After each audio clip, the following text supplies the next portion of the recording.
Am I the a-hole for telling my mother-in-law she won't be seeing my baby after throwing a baby shower for herself? My husband and I are expecting our first child. We moved to be closer to his family. I'm no contact with mine.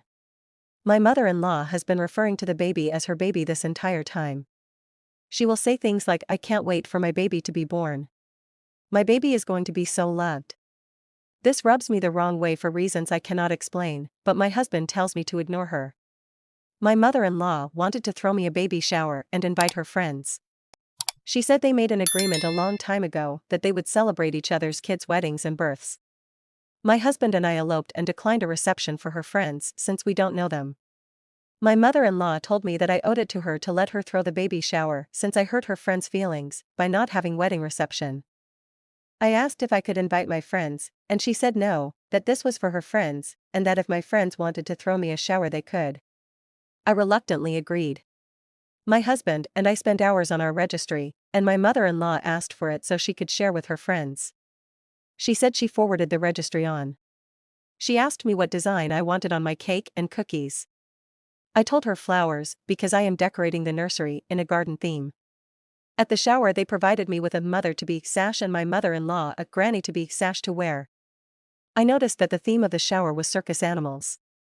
The cake had an elephant and balloons on it, and the cookies were animals.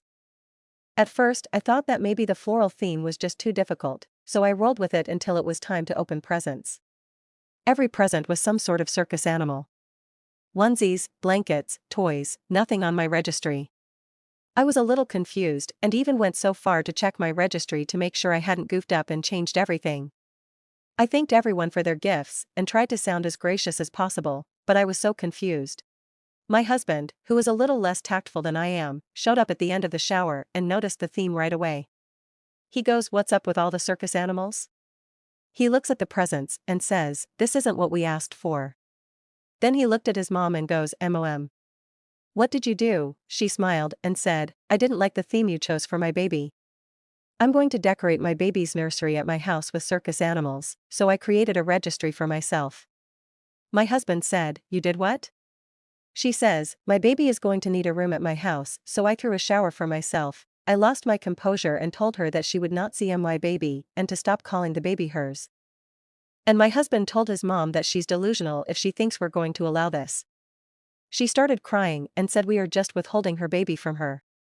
We've been getting texts from his family since the shower, calling us selfish and ungrateful and saying we ruined her joy of being a grandma. Here are a few comments. Not the a-hole. Make sure that if she has keys to your home, locks are changed. Make sure you invest in security cameras. Let the hospital know your mother-in-law is to be nowhere near your baby. Let them know you and your husband are the only two that fill out any paperworks. Honestly, no contact from the start. That way she has no grandparents' visitation case. Document every creepy thing she does. Call your doctor and tell your pediatrician at the time to password to protect your medical informations. Your mother-in-law is unhinged and this has hands that rock the cradle vibes.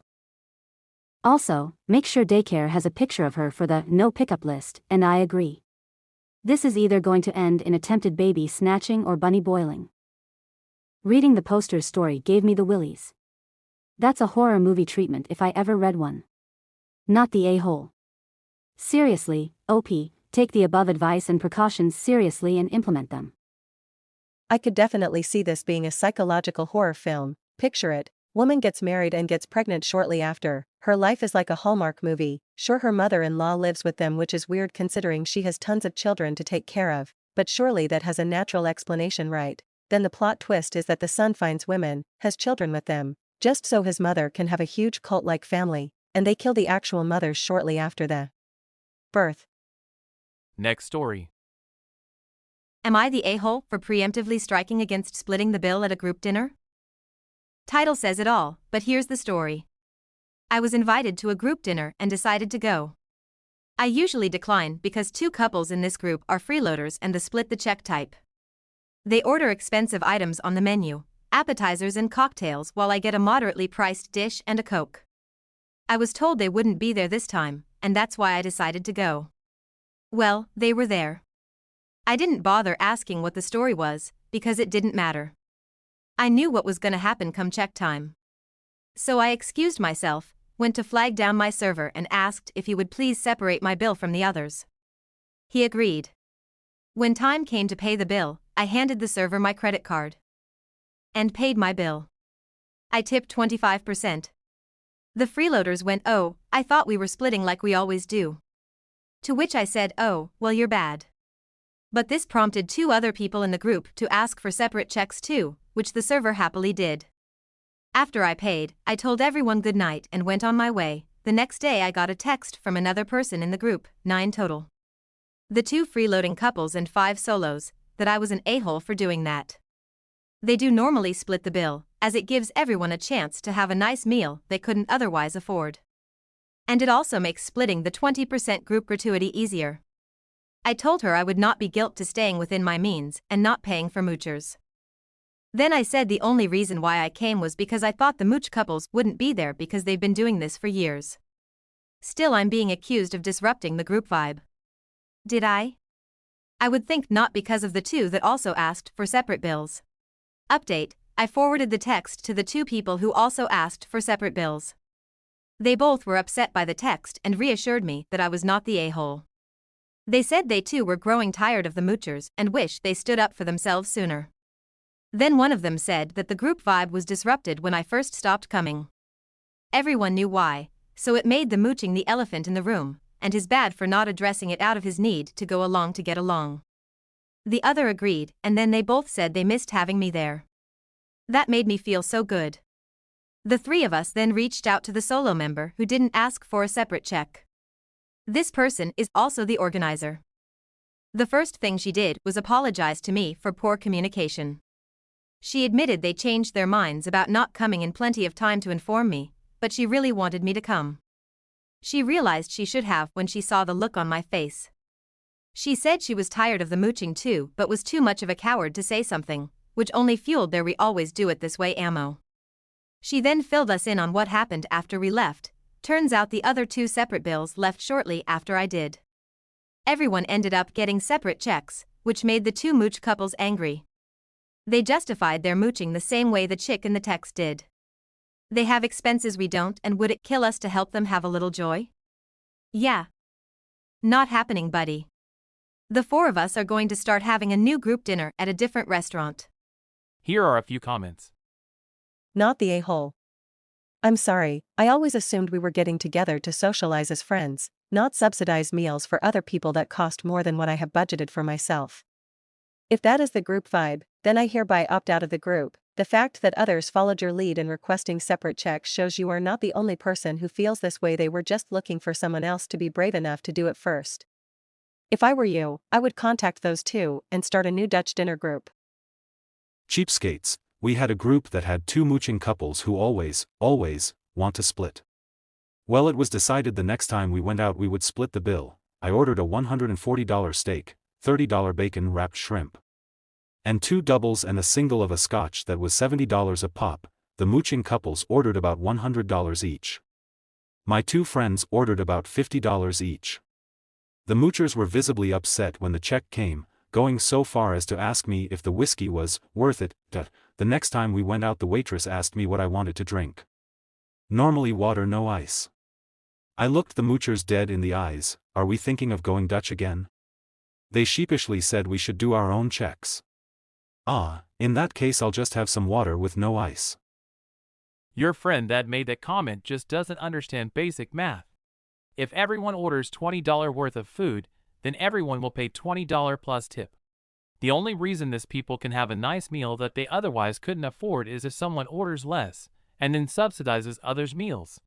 This is only a good deal for the people paying less than they ordered. And she thinks you're the bad guy for not wanting to subsidize the moochers' meals? That's crazy talk. Obviously not the a-hole. Next story.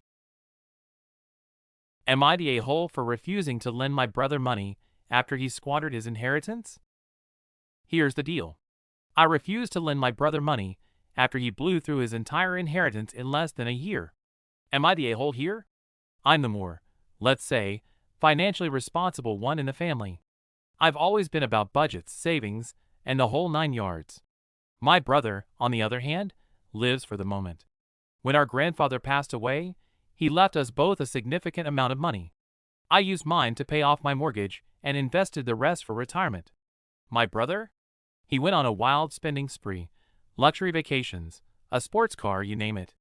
Fast forward to last week. My brother shows up at my door, looking like he's carrying the weight of the world on his shoulders. He's broke. The inheritance is gone, poof, just like that. And then comes the kicker. He's asking me for a small loan to tide him over. He's family, sure, but here's the thing. I've bailed him out before. Several times, actually. And it always goes the same way. He promises it's the last time, and then, boom, back to square one. I told him I couldn't help this time. I said it was time for some tough love, that he needed to learn to manage his finances and deal with the consequences of his actions. He called me heartless, said family should always have each other's backs. Mom and Dad are on his side, claiming I'm being too harsh and that I should help him out just this once. Heard that before. So Reddit, am I the holy here? Should I have just lent him the money, or was I right to think that it's high time he learned his lesson the hard way? Here are a few comments. Not the a-hole. He can go to Mom and Dad for the money then. Thank you. But unfortunately, Mom and Dad aren't in a position to help out this time. They're currently dealing with their own financial hurdles, including significant medical expenses from Dad's recent surgery. So they can't manage their finances good enough to help him but can manage your expenses better.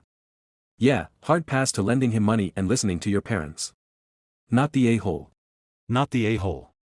And also not the sucker throwing your money down a bottomless pit. Your mom and dad sure feel free to spend your money. Maybe that's where your brother gets the entitlement from. Your brother needs to learn that he doesn't have an endless supply of money. Not sure, we both went to the same school, and college more or less had a similar circle, but his spending pattern has always been very, you only live once. And mine is very different from his. Even with a you only live once attitude, he should have shown some gratitude. The first thing he should have done with his inheritance was pay you back for your earlier monetary support. Next story. Would I be the a-hole if I told my fiance's family I am not buying them a new TV? I, 29, male, just got a call from my fiancée letting me know that her family is expecting us to buy them a new TV because our daughter broke theirs.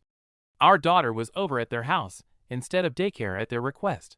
They wanted to spend some quality time with her, and instead of doing that, they decided they would sit on their phones and watch TV instead of the baby that's not even a year old yet.